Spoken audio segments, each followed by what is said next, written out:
Bienvenue à toutes et à tous dans la chronique Les clés du monde avec James William Baguidi. Cette chronique se propose d'aborder la crise du Golfe. Un an plus tard, le Qatar toujours imperturbable, mais avant, je dois vous souffler que vous suivrez sur nos antennes tout à l'heure à 11h et à 15h le documentaire sur la lagune agressée. Au Cotonou, la lagune agressée. Un documentaire réalisé par Michel Apollinaire Aïvodji. Prenez le rendez-vous sur Eden Télévision à 11h et à 15h. Bien évidemment, et toujours dans le cadre de la célébration de la Journée mondiale de l'environnement ce jour, Eden Télévision vous propose une émission spéciale environnement et ce rendez-vous spécial environnement prévu pour 14h00 sur Eden Télé. Je reviens en toute fin d'émission sur ces différents rendez-vous sur l'environnement. Revenons maintenant à James William Baguidi. Bonjour à vous, James. Bonjour à vous, Loris. Bonjour à tous les amis auditeurs et à tous les téléspectateurs. Voilà, je profitais de la visibilité de votre tribune pour préciser les grands rendez-vous sur Eden Télévision. Alors, crise du Golfe, un an plus tard, le Qatar toujours imperturbable. C'était le 5 juin 2017. Presque sans crier gare, 5 pays arabes, parmi les plus importants, rompent leurs relations avec le Qatar. Les liaisons aériennes, terrestres et même maritimes sont interrompues avec le petit émirat gazier, accusé de soutenir le terrorisme et de se rapprocher un peu trop de l'Iran. C'est le début d'un quasi-blocus qui, depuis un an, n'a pourtant pas fait fléchir Doha. Une résistance au prix fort. La question, la toute première d'ailleurs, à vous James, rappelez-nous ce que reprochent ses voisins au Qatar. Merci Loris. Ce qui se passe dans le Golfe, ce qu'on appelle aujourd'hui la crise du Golfe, la crise du Qatar, n'est que la conséquence de la décision de 5 pays au départ, 5 pays qui sont les monarchies, certaines des monarchies du Golfe, de mettre au banc l'émirat du Qatar. Alors la raison, en tout cas 2 raisons principales ont été évoquées.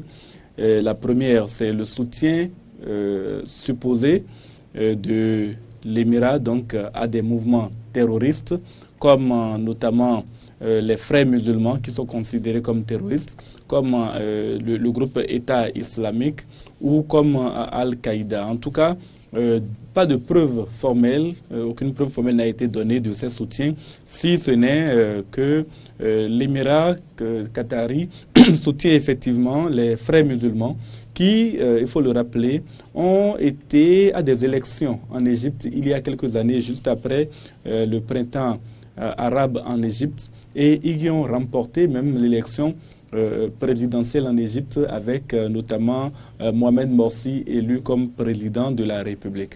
Donc ces frères musulmans s'inscrivent dans une certaine mesure dans un système démocratique, puisqu'ils ont accepté dans un pays au moins, l'Égypte, de participer à la compétition électorale. Et donc le Qatar ne les considère pas comme un groupe terroriste, contrairement à ce que disent ses voisins, et continue d'avoir de bonnes relations avec ses frères musulmans et de les soutenir. L'autre accusation concernant donc les autres groupes terroristes n'a pas été formellement démontrée, et donc le Qatar rejette cette accusation. Ce que lui reproche également les pays du Golfe qui aujourd'hui ont mis le Qatar au banc de la communauté arabe et voire même de la communauté internationale, c'est son rapprochement excessif à leurs yeux avec l'Iran. L'Iran qui est un pays qui apparaît comme un ennemi de l'Arabie saoudite et qui donc ne peut, selon eux, être un allié. Or, le Qatar est un pays sunnite et qui devrait, dans une très simple logique de pays sunnites, être un allié inconditionnel de l'Arabie saoudite. Or, l'Arabie saoudite voit l'influence de l'Iran, surtout depuis la suspension des sanctions qui frappaient l'Iran, l'influence de l'Iran grandir, et cette influence ne plaît pas du tout à l'Arabie Saoudite qui pense que sa domination dans la sous-région est forcément menacée par cette influence que l'Iran obtient de plus en plus. Il faut noter que depuis quelques semaines maintenant, certaines sanctions ont été rétablies, notamment par les États-Unis d'Amérique, et qui devraient perturber suffisamment la République iranienne. Mais dans la période où ces décisions étaient prises donc de mettre le Qatar au banc des pays arabes, l'Iran était en plein regain de sa puissance économique notamment et de son influence dans la sous-région. Donc voilà les deux raisons officielles qui ont été évoquées, mais en réalité il y en a bien d'autres. Il y a effectivement cette présence des frères musulmans qui perturbe surtout non pas l'Arabie Saoudite, mais surtout les Émirats Arabes Unis, où les frères musulmans sont une force politique susceptible de remettre en cause l'équilibre politique actuel. Et donc l'émir de ce pays n'entend pas, l'émir émirati, bien sûr, n'entend pas laisser les frères musulmans arriver à une certaine puissance politique au point de pouvoir s'accaparer du pouvoir dans ce pays-là. Et le fait que le Qatar, qui est une immense puissance gazière, soutienne les frères musulmans, pose problème aux Émirats Arabes Unis qui ont souvent demandé au Qatar d'arrêter ce soutien sans succès. Il y a effectivement également la présence les relations très intenses entre le Qatar et l'Iran qui perturbent de son côté l'Arabie Saoudite. Et bien sûr, quand on parle des frères musulmans, on parle également de l'Égypte où, je vous l'ai dit, les frères musulmans ont déjà réussi une fois à prendre le pouvoir par les urnes. Et donc, après le coup d'État qui leur a été fait par le maréchal désormais Al-Sisi, les frères musulmans sont traqués, sont persécutés. Et bien sûr, un pays qui lui apporte de l'aide ne peut être qu'un pays ennemi. Et donc, voilà un peu les motivations. Et puis, par la suite, d'autres pays se sont associés à cette décision de mettre au banc le Qatar. Certains de ces pays sont africains, le Soudan, le Sénégal et d'autres sur le continent se sont associés à cela. Mais il y a également eu d'autres pays qui ont voulu partager une forme de négociation, comme le Koweït, qui a voulu lancer des négociations, bien qu'ayant rompu ses relations avec le Qatar, pour que, enfin, la quiétude puisse revenir dans la sous-région, ce qui n'est pas encore le cas. Alors, le Qatar refuse de céder aux injonctions de ses voisins. Pourquoi une telle résistance, James? Et comment appréciez-vous les relations qu'entretient, je dirais, le Qatar avec ses voisins depuis le démarrage de cette situation? Alors déjà, le Qatar refuse bien sûr de céder aux injonctions qui sont au nombre de 13, parmi lesquelles la rupture des relations diplomatiques entre le Qatar et l'Iran, la fermeture de la chaîne de télévision Al Jazeera qui est supposée donner beaucoup trop de visibilité aux islamistes selon donc l'Arabie Saoudite et ses alliés. Beaucoup d'exigences ont été formulées et le Qatar est un pays souverain. Le Qatar est un pays qui, comme les autres dans la sous-région, entend faire respecter sa position. C'est vrai, vous avez pu vous le voir sur la carte, le Qatar est un petit État, mais vous pouvez vous le voir aussi, le Qatar a investi énormément d'argent pour la modernisation de ce pays. On peut constater que le Qatar est l'un des pays où pousse le plus de gratte-ciel au monde. Le Qatar a gagné l'organisation de la Coupe du Monde de 2022. Le Qatar s'y prépare ardemment. La plus haute tour du monde se trouve au Qatar. Il y a même si le climat pose quelque peu problème. Le climat pose problème peut-être, mais le Qatar a mis les moyens nécessaires pour, en tout cas, régler dans la mesure du possible un certain nombre de problèmes. Le Qatar est ce pays où des îles artificielles ont été créées et ces îles-là contribuent au tourisme au Qatar. En tout cas, aujourd'hui, le Qatar, parce qu'il est un pays souverain, parce qu'il ne veut pas rompre ses relations avec l'Iran, parce qu'il n'entend pas se soumettre à ce qu'il considère comme un dictat de la part de ses voisins, refuse donc de se soumettre et continue sa marche dans les relations internationales, presque comme si de rien n'était. Maintenant, les rapports avec ses voisins sont des rapports qui se sont énormément détériorés. Pardon. Il y a bien entendu ce blocus qui a été imposé au pays. Les relations diplomatiques ont été suspendues, ont été carrément totalement interrompues. Et puis, les autres pays de la sous-région tentent d'isoler totalement le Qatar, comme le montre cette caricature que Sabin nous présente ici. Qui tente de couper le Qatar. Voilà, couper le Qatar de ses liens avec les autres pays. De toute façon, les frontières sont fermées. Quand aujourd'hui les Qataris doivent se rendre dans les pays voisins, c'est un parcours du combattant qui leur est imposé, alors qu'il y a de nombreuses familles mixtes qui vivent au Qatar et qui vivent en Arabie Saoudite ou à Oman, aux Émirats Arabes Unis et autres. Et le Qatar ne parvient pas à obtenir donc les visas nécessaires, en tout cas l'autorisation nécessaire pour que ces ressortissants puissent circuler librement entre les frontières.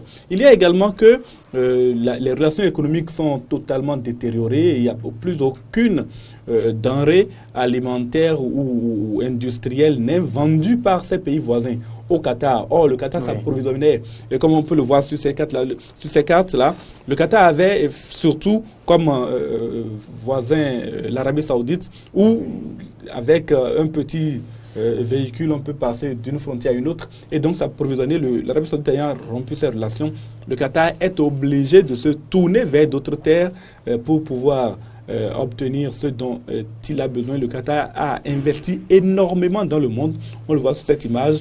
Le Qatar a investi dans les mines en Russie, dans les terres arables et la communication en Chine, dans des terres arables également en Afrique. Le Qatar a investi dans des engrais en Algérie. Et le Qatar, en fait, manque de ressources sur son territoire et cherche à acquérir ces ressources-là à l'extérieur. Et donc, le Qatar travaille à obtenir ces ressources-là. Et aujourd'hui, les relations sont tellement détériorées que le Qatar s'est tourné vers d'autres États, notamment l'Iran, notamment la Turquie, qui sont ces pays arabes qui, eux, bien entendu, s'opposent à ce blocus et refusent de mettre le Qatar au banc. Et donc le Qatar, disposant de moyens importants, parvient, je dirais, de plus ou moins facilement à contourner l'embargo ou le blocus que lui imposent ses voisins. Mais comment expliquer que malgré son isolement, le Qatar arrive quand même à résister? Le Qatar résiste parce que le Qatar dispose d'argent, dispose de beaucoup d'argent. Le Qatar est un pays gazier, pas seulement pétrolier, surtout gazier. Et aujourd'hui, le gaz n'a pas chuté de coût, de prix, comme le pétrole a pu chuter de prix. C'est vrai qu'aujourd'hui, le pétrole remonte un peu, mais pendant que le pétrole était en chute libre, le gaz a été maintenu à un niveau important, et donc à partir de ce moment-là, le Qatar disposait de ressources, et les ressources du Qatar sont des ressources immenses. Vous avez pu le voir, le Qatar est en pleine crise du Golfe, que le Qatar a fait venir Neymar au Paris Saint-Germain. C'est beaucoup d'argent qui ont été investis là, vous le savez, et on en a parlé ici, la dimension géopolitique du transfert de Neymar. On a dit que le Qatar avait, par ce biais-là, l'intention de démontrer que cette crise dans laquelle ses voisins l'avaient confiné n'était pas de nature à l'empêcher de montrer sa capacité de résistance à travers le monde. En tout cas, le Qatar dispose des moyens, et ces moyens-là sont fortement déployés pour pouvoir résister à ce qui lui est imposé par ses voisins. James, depuis quelques jours, vous l'avez suivi sûrement, l'Arabie Saoudite menace de s'attaquer militairement au Qatar. Pour quelles raisons? Alors, le Qatar, dans cette crise, continue de se préparer à toutes les éventualités. Le Qatar a acquis des armes de la part de la France, notamment des avions Rafale. Le Qatar achète également des Boeing. Il a acheté des Boeing. Ça, c'est pour l'aviation civile, de la part, donc, du moins aux États-Unis d'Amérique. Le Qatar continue donc une expansion économique, mais aussi militaire, qui n'est pas du goût de l'Arabie Saoudite.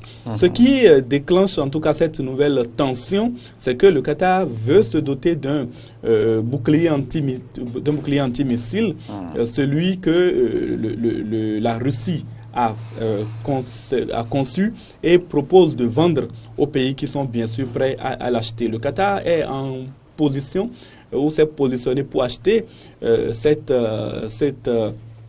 ce bouclier antimissile qui serait de nature à protéger, en tout cas en partie très largement, son territoire contre une attaque aérienne éventuelle de la part de l'Arabie Saoudite. Et bien sûr, l'Arabie Saoudite et ses voisins voient cela d'un mauvais œil. Cela donne au Qatar une capacité supplémentaire de résistance. Et ça, ils veulent, en tout cas, ils menacent, et l'Arabie Saoudite en particulier, menace d'attaquer le Qatar dès lors que le déploiement de ce bouclier antimissile aurait débuté, de manière également justement à empêcher que ce bouclier ne soit jamais développé et déployé sur le pays. Alors, doit-on craindre réellement une guerre dans le Golfe Persique ? La raison pour laquelle, pour ma part, je ne crains pas beaucoup, il ne faut jamais dire jamais, mais je ne crains pas beaucoup une guerre dans la sous-région, c'est le soutien que le Qatar a pu obtenir de la part des puissances occidentales comme les États-Unis d'Amérique ou comme la France. Il faut se souvenir que c'est suite à une visite du président Donald Trump, paradoxalement, que c'est suite à une visite du président Donald Trump en Arabie Saoudite, quelques jours après cette visite-là, que la crise du Golfe a commencé, comme si Donald Trump était allé dire, et d'ailleurs il a dit que certains pays de la sous-région soutiennent le terrorisme. Et c'est comme s'il avait insidieusement désigné le Qatar et que pour lui faire plaisir, l'Arabie Saoudite et les autres avaient donc lancé cette offensive diplomatique surtout sur le Qatar. Le fait est que quelques jours plus tard, le Qatar a retourné les cartes en sa propre faveur. Le secrétaire d'État américain de l'époque, Rex Tillerson, est allé à Doha où il a signé un accord avec le Qatar, un engagement du Qatar à lutter contre le terrorisme.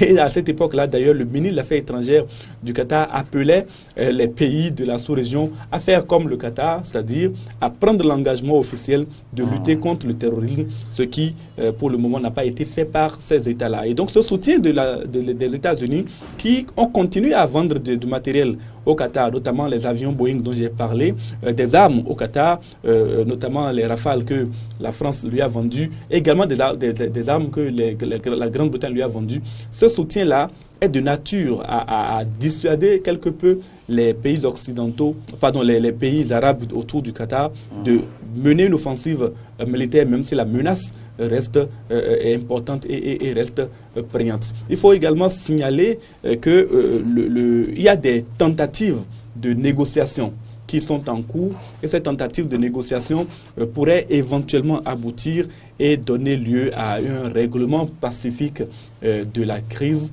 En tout cas, beaucoup de puissances à l'extérieur estiment qu'il est important que cette crise-là soit réglée au mieux et le simple fait que ces puissances-là soient favorables à un règlement à l'amiable me semble être une bonne raison pour ne pas craindre excessivement un conflit armé. Mais rien n'est exclu. Merci James William Baguidi.